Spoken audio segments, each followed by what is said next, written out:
Thing. Wow, Jackie, that was Nandi Gelezo. Those are really awesome news. Gotta get, what do you do, Lapekaya, if your matric results aren't as good as you'd hoped? Well, that's what today's show is all about. So let's find out what you had to say on the streets. Welcome to this beautiful 2018. Congratulations for making it this far. I'm your host, Lisa M, and I'll be your street journal for today. Now, today we are talking about 2017 matric results. I mean, we want to find out what is the difference between 2016 and 2017, and where did we get it wrong, and how can we improve? Today, I'll be talking to our fellow peers about what we can do differently. The kids don't have adequate laboratories for them to carry out experiments, to do it practically, for example, when you're doing chemistry. With mathematics as well, I think they need extra lessons, have some more teachers actually, so that they can have more time to practice mathematics, so that, I mean, when comes exam time, they are actually well prepared. Ingane esikoleni ayifocus bafocus entweni eyiphumendleleni, like abanye bayadoja isikolo, abanye bahlala ema-toilet, and that's horrible. It's horrible. Inkinga ukuthi sometimes others they get pregnant, and then abanye like mhlambe bayabhema, and then they start leaving school, abasafuna ukuqhubeka ngezifundo zabo. Ndona bana bakufana na taxi driver nabo ba after chelede kasitronga so arali bana bavenda bakune ya xikoloni ngori chipinga chinji ndona mwana ko china nga chipinga baba usina thaidzo ine bori thamsi ukutanga nayo kana zwine bori kushikomthisa mumbuloni. I think abazali kwamele baphusha abantwana babo ukuthi ba study. Abantu abasa study these days. Some of the comments coming from the streets, from you as a young person. But to help me take this discussion further, I'm joined in studio, I want to say a veteran because she's always here, Troy Martins, who is the spokesperson for the Department of Basic Education. And we're also joined by Renee McFarlane, who is all the way from our Cape Town studios, who represents the Equal Education. Welcome to Expressions. Renee, can you Thanks, it's good to be here. Excellent, excellent. And Mopahedi, you know I never fly solo. If you're wondering what's happened to my co-host Mkolisi, he is manning our social media corner, bringing some of your comments on this also important discussion. But he will be bringing some of those comments a little bit later on the show. But we're going to get straight into it. Troy, I mean, it is a stellar performance in the sense that there is some improvement, 2.6%. But I think going to our poll question, which I think is a really pertinent issue, around, is there enough support for students who haven't passed, who haven't made the cut? You know, last year, actually in 2016, the Minister launched the Second Chance Matric Support Program, and it is exactly for that reason. It really gives those learners who maybe haven't met the requirements of the National Senior Certificate that hope that they have a second chance at achieving it. So we would encourage all of those learners who didn't meet the requirements, who didn't pass, to take advantage of this opportunity and to go to their local district education office and register for the Second Chance program. It really isn't the end of the road if you don't pass. There are a multitude of options available to you, and we would encourage all learners who didn't meet those requirements to take advantage of this opportunity. We definitely applaud the department for making those kinds of platforms available for students. It really is so important that we want every learner to have the best opportunity that they can. And the research shows that the matric certificate is really a gateway to all sorts of opportunities, whether it's further studying, whether it's employment. It really is that document that you need to move forward, and that's why we feel it's so important that so many more people have access to it. And I want to bring Renee into this conversation. I mean, Renee, 75.1%. Do you think this is a cause for celebration, or should we be looking more at the more meticulous issues around, is this representative of quality students that are being produced by the department? What is your take on this?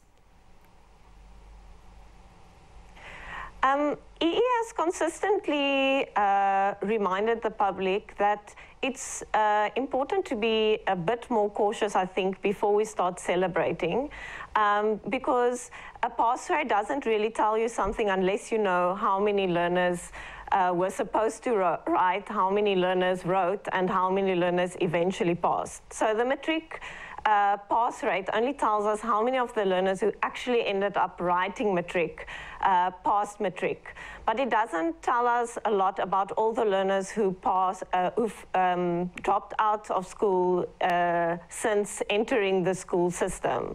And that's for us a more accurate indicator of the real pass rate of this year. And if you compare the number of learners who were in grade 2 10 years ago, and you take that as an indicator of the pass rate, it's closer to 50%.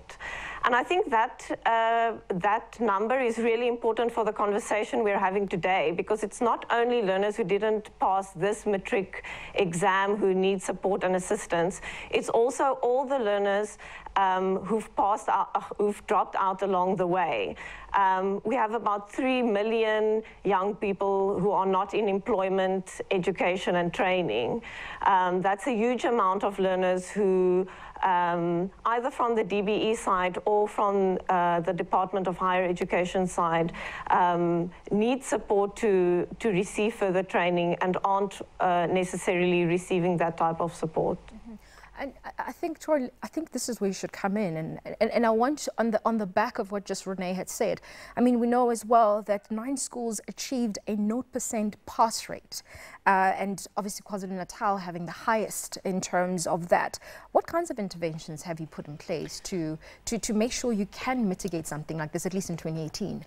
Well, I think a 0% pass rate is not acceptable, and we really need to go back and look at what is happening at those schools. So, but sorry, just to interrupt you as well, Troy. I mean, it's not the first time though that we are having, you know, these kinds of numbers saying that there's 0% matric pass rate in school. So I'm trying to figure out what is different now from what you did last year that you should be obviously implementing in 2018. So what we've embarked upon as early as 2 years ago is we're looking at the viability of schools. So a lot of these schools that don't achieve, they're your very small schools which are unviable in many respects. They have less than 100 learners in them across a multitude of grades, sometimes from grade 1 to matric. So our schooling system is funded based on the number of pupils. So often you'll have one teacher teaching a whole school because it's a one school. It's a one teacher school. So you'll have one teacher teaching a multitude of grades, a multitude of subjects, and that's just not viable. So we have undertaken a process, and it's a long process, to close these unviable schools. But it comes along with quite a lengthy consultation process. We have to get communities on board.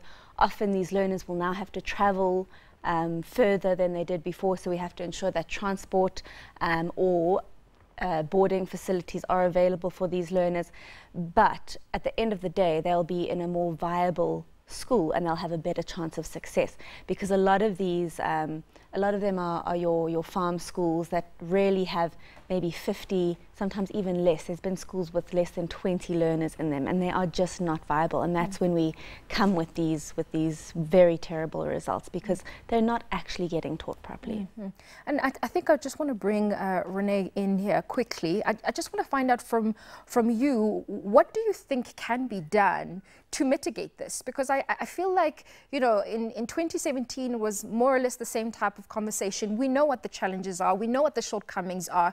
What do you feel needs to be done to improve and not have these kinds of numbers where you have a whole entire school that has no matriculants who've passed?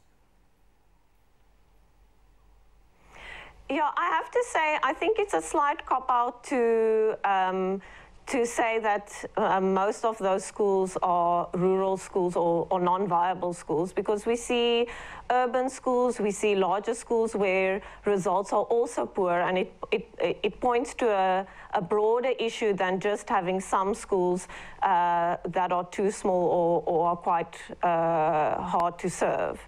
And one of the issues that really needs addressing is early learning and foundation phase learning, because we know that the issues that manifest themselves in something like the matric results actually start way earlier, when learners are in the early grades, and that learning gaps already emerge there, and then just exacerbate and increase as learners move through the system. So really, I mean, if you want to compare the matric results to the recently released PILS results, which is an international reading literacy study, which revealed that 78% of grade 4 learners in South Africa can't read for meaning, which basically means that they can't make sense or understand the words that they are reading. So now, that this is is definitely startling numbers, and unfortunately I had to cut Renee, but I mean, clearly it's not a simple issue, something that can be solved over a day. And I think the most important thing, I think for the matriculants, especially with this show, is to say, if you haven't passed, it is not the end of the road for you. But keep watching Expression, because we're going to be giving you more information on the light that is at the end of that tunnel. Stay with us.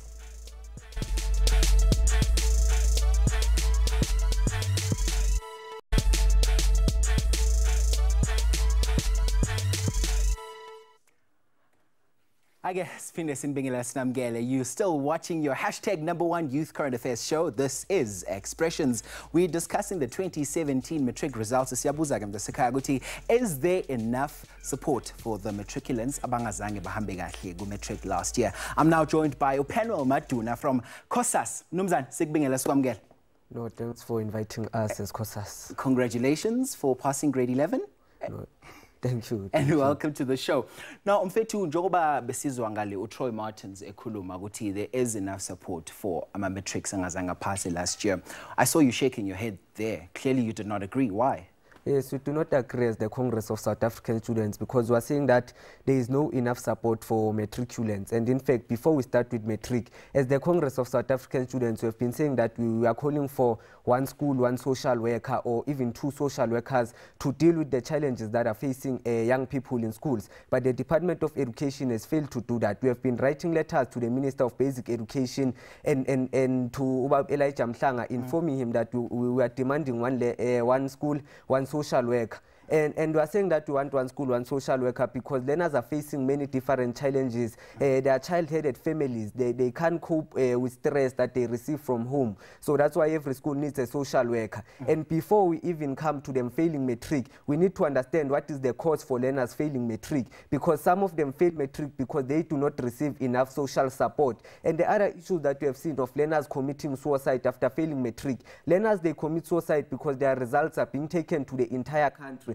through the publication of matric results before we ourselves even receive our matric results. So as COSAS, we have been saying that we do not want the publication of matric results in newspapers because it's a violation of our human right to privacy. But the Department of Education has continuously sold our matric results to these media houses that don't do anything to assist us throughout the year to pass matric. And as COSAS, we are also saying that all the companies that have been benefiting from the publication of matric results, they must take that money and reinvest it in our schools, because we do not have libraries in our schools, we do not have laboratories, we do not have enough resources, we are sharing textbooks, we do not have tables and chairs. But these media houses are benefiting from the publication of matric results, and we want anyone who has been benefiting from this illegal deal to pay back that money that they've been taking, and also to be held responsible for all the learners who have committed suicide because they did not see their names in the newspapers. Troy, very scathing there. I'd like to know from you. Let's first begin by you responding to the claim that they haven't been really receiving any response from the department. Their cries have been falling on deaf ears. I think that's a bit disingenuous, because I know that the minister has met with COSAS, and on a number of occasions we've been to some of their events. So I'm a bit concerned about where that's coming from, but also just to maybe give some insight into what we are doing. We have a program that provides psychosocial services to schools. It's a new program where we actually get students to from the different universities who are studying psychology, among other things, to actually go and serve and provide that support to schools. There's a number of issues that our colleague has raised. Another one is the issue of the publication of results.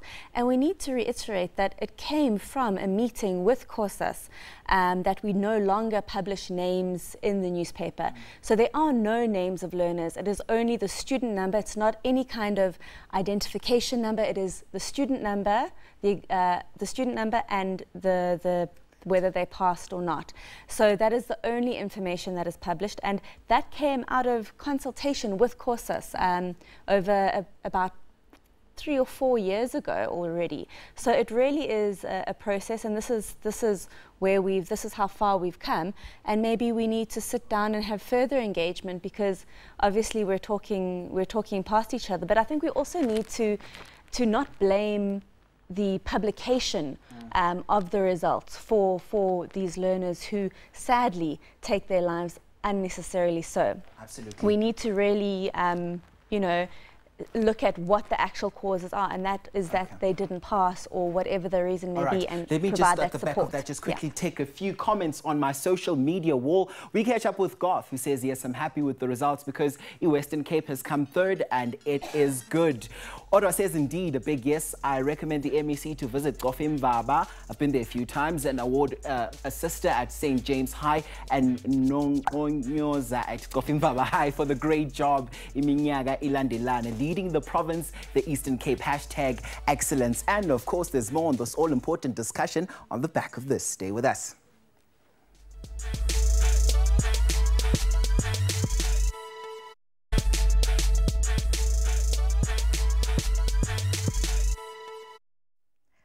Welcome back. You're still watching Expressions here on SABC 1. We're discussing the also important issue around the 2017 matric results. And our poll question that we're asking you, Gochai, is there enough support for matriculants who have failed? And I'm still obviously with Troy and Renee, and we just want to wrap things up. And I think we want to just re-emphasize just what the department has available for students who have not made it. Can you just remind us again? You know, we'd really like all those learners, you know, some maybe failed 1 or 2 subjects. They can go to their local district office before the 19th of January and register for the supplementaries, which is part of the Second Chance program.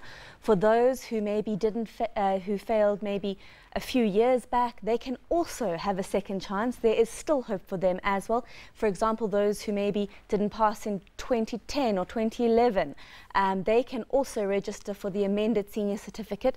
There's a multitude of support.